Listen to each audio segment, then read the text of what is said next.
UV spectroscopy, जिसमें आज हम पढ़ेंगे प्रिंसिपल ऑफ यूवी स्पेक्ट्रोफोटोमीटर। यही क्वेश्चन हमें एग्जाम में दो तरीके से पूछा जा सकता है।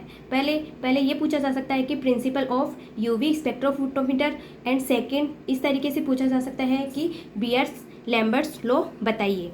तो हम ये जो यूवी स्पेक्ट्रोफोटोमीटर का प्रिंसिपल होता है ये किस पे बेस्ड होता है? ये बियर लैम्बर्ट लॉ पे बेस्ड होता है। और ये जो बियर लैम्बर्ट लॉ होता है ये एब्जॉर्प्शन स्पेक्ट्रा पे डिपेंड करता है।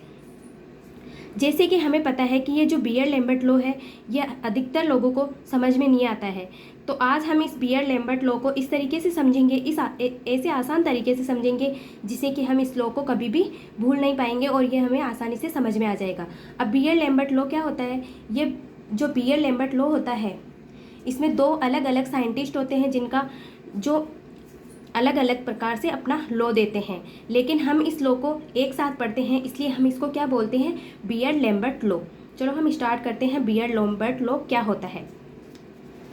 सबसे पहले हमने यहाँ पे एक कंटेनर लिया है जिसमें ये हमारा सैंपल है। अब हम क्या करते हैं?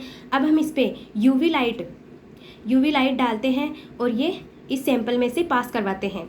तो ये जो इस लाइट को हम स्टार्टिंग में जो लाइट डालते हैं उसको हम बोलते हैं आई नोट, और जो लाइट यहाँ से पास होने के बाद होती है उसको हम बोलते हैं आई टी। आई नोट को हम बोलते हैं इंसिडेंट लाइट और आई टी को बोलते हैं हम ट्रांसमिटेंस लाइट। अब जो इंसिडेंट लाइट होती है उसकी जो इंटेंसिटी होती है वो इतनी होती है और जो ट्रांसमिटेंस लाइट होती है उसकी इंटेंसिटी इतनी होती है। ये जो इंटेंसिटी होती है ट्रांसमिटेंस लाइट की वो ना तो बराबर होती है और ना ही कभी ज़्यादा हो सकती है, ये कम होती है। और ये इंटेंसिटी कम क्यों होती है? ये इंटेंसिटी कम होती है इस कंसंट्रेशन की वजह से। कंसंट्रेशन की वजह से ये जो इंटेंसिटी होती है लाइट की, इंसिडेंट लाइट की इंटेंसिटी, वो कंसंट्रेशन की वजह से एब्जॉर्ब हो जाती है जिससे इसकी इंटेंसिटी हमें कम प्राप्त होती है। तो यहाँ पे एब्जॉर्बेंस क्या हो गया? आई नोट माइनस आई टी, यानी कि जो एब्जॉर्बेंस है वो क्या हो गया? आई नोट, यानी कि जो इंसिडेंट लाइट होती है उससे माइनस कर लिया जाता है आई टी को, ट्रांसमिटेंस लाइट को। तो हमारा क्या आ जाता है यहाँ पे? एब्जॉर्बेंस। और एब्जॉर्बेंस क्या होता है? Difference between incident light and transmittance light is called absorbance. ये हो गया हमारा बियर लैम्बर्ट लॉ। अब हम इसको अलग अलग पढ़ेंगे, बियर और लैम्बर्ट लॉ को। सबसे पहले हम पढ़ते हैं बियर्स लॉ क्या होता है? ये हम बियर्स लॉ में आपको समझाती हूँ। सबसे पहले हम क्या करते हैं? जैसे कि हमने यहाँ पे एक कंटेनर ले लिया यहाँ पे जिसमें एक भी मॉलिक्यूल प्रेजेंट नहीं है, और अब हम यहाँ पे क्या करते हैं? लाइट डालते हैं। ये हो गई इंसिडेंट और ये हो गई ट्रांसमिटेंस। अब हम यहाँ पे जो लाइट डालते हैं वो लाइट जैसे ही हम यहाँ से डालते हैं वो यहाँ से पास होकर यहाँ आ जाती है, और इसकी जो इंटेंसिटी होती है वो दोनों की बराबर होती है। बराबर क्यों होती है?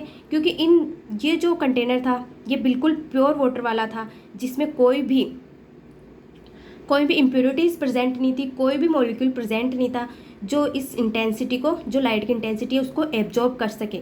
इसलिए जो इसकी इंटेंसिटी थी वो जो स्टार्टिंग में थी वो ही बाद में आएगी। अब हम क्या करते हैं? अब जब हम इसमें कुछ मॉलिक्यूल्स डाल देते हैं सैंपल के, अब हम जब इससे लाइट क्या करवाते हैं? लाइट डालते हैं और लाइट को इधर से पास करवाते हैं, तो क्या होता है?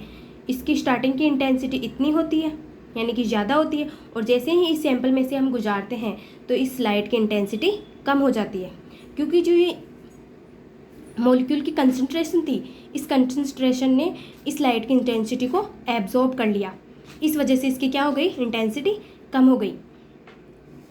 जैसे कि इसमें कम कंसंट्रेशन थी, अब इसमें ज़्यादा कंसंट्रेशन है, और अब हम इसमें से लाइट क्या करवाते हैं? पास करवाते हैं। तो ये जो लाइट की इंटेंसिटी हमें जो प्राप्त होगी वो इस इंटेंसिटी की कंपैरिजन में हमें बहुत ही कम प्राप्त होगी। तो इससे हमें क्या प्राप्त होता है? इससे हमें यह पता चलता है कि जो एब्जॉर्बेंस होती है वो किस पे डिपेंड करती है, कंसंट्रेशन पे। जैसे जैसे हम कंसंट्रेशन बढ़ाएंगे वैसे वैसे एब्जॉर्प्शन भी बढ़ेगा। कंसंट्रेशन बढ़ने से एब्जॉर्बेंस बढ़ेगा और इसको ही हम क्या बोलते हैं, बियर्स लॉ। ये हो गया हमारा बियर्स लॉ। इसका मतलब हम दूसरे तरीके से इसको क्या लिख सकते हैं, ऐसे लिख सकते हैं कि जैसे जैसे हमने कंसंट्रेशन इंक्रीज़ की वैसे वैसे ही लाइट की इंटेंसिटी कम हो गई। जैसे जैसे हमने कंसंट्रेशन इंक्रीज़ करी वैसे वैसे जो लाइट की एब्जॉर्बेंस थी वो क्या हो गई, कम हो गई। ये था हमारा बियर लॉ। अब हम देखते हैं लैम्बर्ट्स लॉ। लैम्बर्ट्स लॉ क्या होता है, लैम्बर्ट्स लॉ ये जो बियर्स लॉ होता है ये किस पर डिपेंड करता है, ये डिपेंड करता है, डिपेंड ऑन कंसंट्रेशन। किस पे डिपेंड करता है, ये कंसंट्रेशन पे। और जो लैम्बर्ट्स लॉ होता है ये डिपेंड करता है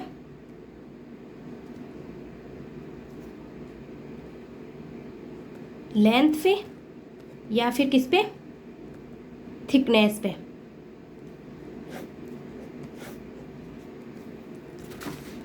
कैसे, जैसे कि हमने यहाँ पे ये हमारा कोई पात है जिसकी ये इतनी सी लेंथ है। अब हम क्या करते हैं, गर्मियों के दिन है और हमें कहा जाता है कि यहाँ पे आग लगी हुई है और ये आपको यहाँ से क्रॉस करना है। तो हम जैसे ही इसमें से क्रॉस करेंगे तो हमारे जो पैर होते हैं वो डैमेज हो जाएंगे। और अब आगे क्या होता है, आगे हमें थोड़ा लंबा पाथ दिया जाता है, थोड़ी पाथ की जो लेंथ होती है वो बढ़ा दी जाती है। और अब कहा जाता है कि अब इस आग में से आपको गुजरना है। तो अब जब हम इस आग में से गुजरते हैं तो हमें थोड़े, हमारे जो पैर होते हैं वो थोड़े ज़्यादा डैमेज हो जाते हैं और ऐसे ही थोड़े और पाथ की हमारी लेंथ जो है बढ़ा दी जाती है। और अब हमें कहा जाता है कि इस आग में से अब आपको यहाँ से निकलना है, गुजरना है। अब हम यहाँ से जब गुजरते हैं तो हमारे पूरे पैर पूरी तरीके से डैमेज हो जाते हैं। तो इससे क्या होता है कि जैसे जैसे पाथ की लेंथ बढ़ाई जाती है वैसे वैसे हमारे जो पैर होते हैं वो डैमेज होते जाते हैं। इसी तरीके से हम इस लैम्बर्ट लॉ को आसानी से समझ सकते हैं। जैसे कि हमारा छोटा सा कंटेनर है, जिसमें छोटा कंटेनर होगा तो उसमें मॉलिक्यूल्स भी कम ही होंगे। तो हम जैसे ही इसमें से लाइट डालते हैं तो ये जो मॉलिक्यूल है ये इस लाइट की इंटेंसिटी को कम मात्रा में ही क्या कर पाते हैं, एब्जॉर्ब कर पाते हैं। क्योंकि ये जो हमारा कंटेनर है वो बहुत छोटा है होने के कारण इसमें जो मॉलिक्यूल प्रेजेंट है वो भी क्या है, कम है। तो इसकी कंसंट्रेशन कम होने की वजह से ये एब्जॉर्बेंस को भी कम ही एब्जॉर्ब कर पाएंगे। और जैसे जैसे हम कंटेनर की साइज़ यानी कि लेंथ, साइज़ कुछ भी मान लो, जैसे जैसे हम बढ़ाते जाएंगे वैसे वैसे क्या होता जाएगा, वैसे वैसे इसकी कंसंट्रेशन बढ़ती जाएगी, मॉलिक्यूल की क्वांटिटी बढ़ती जाएगी और एब्जॉर्बेंस भी बढ़ता जाएगा। ऐसे ही हमने ये सबसे बड़ा कंटेनर ले लिया जिसमें बहुत सारे मॉलिक्यूल्स प्रेजेंट हैं और अब हम इसमें से लाइट को इंसर्ट करवाते हैं तो क्या होता है, ये जो लाइट की इंटेंसिटी होती है वो ज़्यादा मात्रा में एब्जॉर्ब कर लेता है और यहाँ पे जो बाहर हमें जो लाइट प्राप्त होती है वो बिल्कुल ही कम इंटेंसिटी की प्राप्त होती है। तो इससे हमें क्या पता चलता है कि जो एब्जॉर्बेंस होती है वो लेंथ पे भी डिपेंड करती है। जैसे कि बियर्स लॉ में ये क्या करती है, बियर्स लॉ में कंसंट्रेशन पे डिपेंड करती है और इसमें क्या होता है, लेंथ पे डिपेंड करती है। जैसे कि हमें पता है कि जब हम किसी पतले पेपर से लाइट को पास करवाते हैं तो हमें दूसरी तरफ देखने पर उसकी इंटेंसिटी कम मात्रा में ही एब्जॉर्ब हुई दिखाई देती है। और जब हम बड़े पेपर या मोटे पेपर से इंसर्ट करवाते हैं लाइट को तो क्या होता है कि जब जो लाइट होती है वो ज़्यादातर क्वांटिटी में एब्जॉर्ब हो जाती है और हमें उधर की साइड कम लाइट नज़र आती है। तो ये था हमारा लैम्बर्ट का लॉ जिसमें थिकनेस और लेंथ पे डिपेंड होता है और बियर लॉ जो होता है वो कंसंट्रेशन पे डिपेंड करता है। अब हम देखते हैं बियर